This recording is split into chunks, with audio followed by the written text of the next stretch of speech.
I can wait for our lesson today. What topic are we going to learn today? It's about that machine.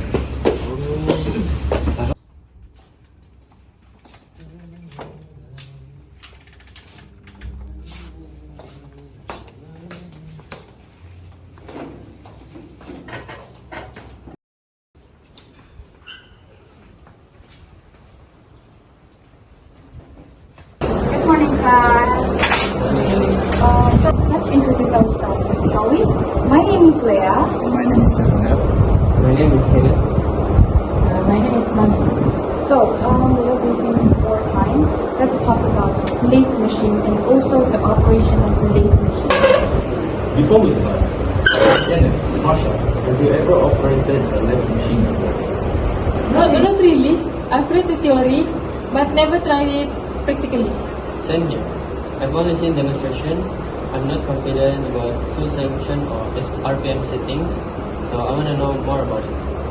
That's okay. That's why we're here. We'll go step by step and explaining the operation and show you some tips to avoid common mistakes. First, let's talk about the basic lathe operation. That is, turning, pacing, and threading are the most common. You need to choose the right cutting tool and speed for each operation.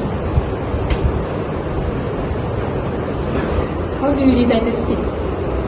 Well, it actually depends on the material and the diameter of the workpiece. For example, smaller diameter rods require higher RPM, which is rate per minute, and also the harder metals requires lower speed.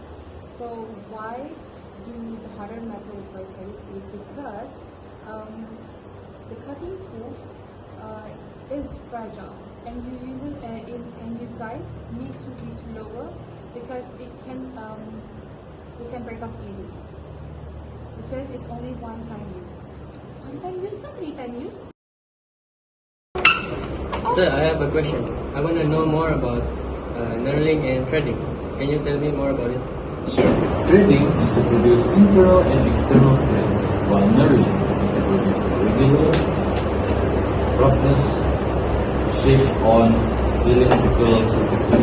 As you can see on the board over here, this is what we call knurling. It puts pattern on the workpiece.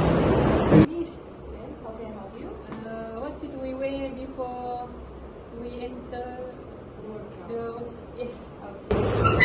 Well, there's actually a protocol or rules that you have to follow when you're entering a workshop. So, for example, this is our work shirt, and it is fully covered, and the material is thick, so that it can avoid you from any burns that created from the pieces of metal that has been cut off. And also, you have to wear a thick pants. What do you call this?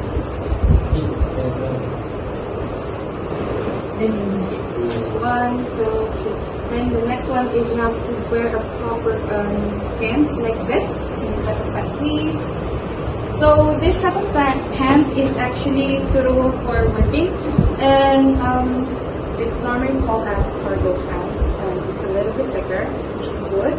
And also the last one, and the next one is wearing a boot, a safety boot, to prevent any material that are heavy stomp on your leg. Stomp ka? yeah. Falling. Oh yeah, wala kung jadi bilang mas tadi. Next tadi siguro. Next one is a safety boot. So, wearing safety boots can avoid any incident that happens, so such as any things that falls down and hurt your legs. So, choose a nice safety boot. And last but not least, you have to wear a goggles. So we didn't bring the goggles, actually, we forgot. So goggles is very important to avoid the metal piece get inside your eye, which can cause blindness. So, take note. Yes, okay. Okay, class. I think that is it for today. Thank you for listening. I hope this information will help you for your next class, the workshop. And don't forget to wear your personal protective equipment before entering the workshop. And don't forget about goggles.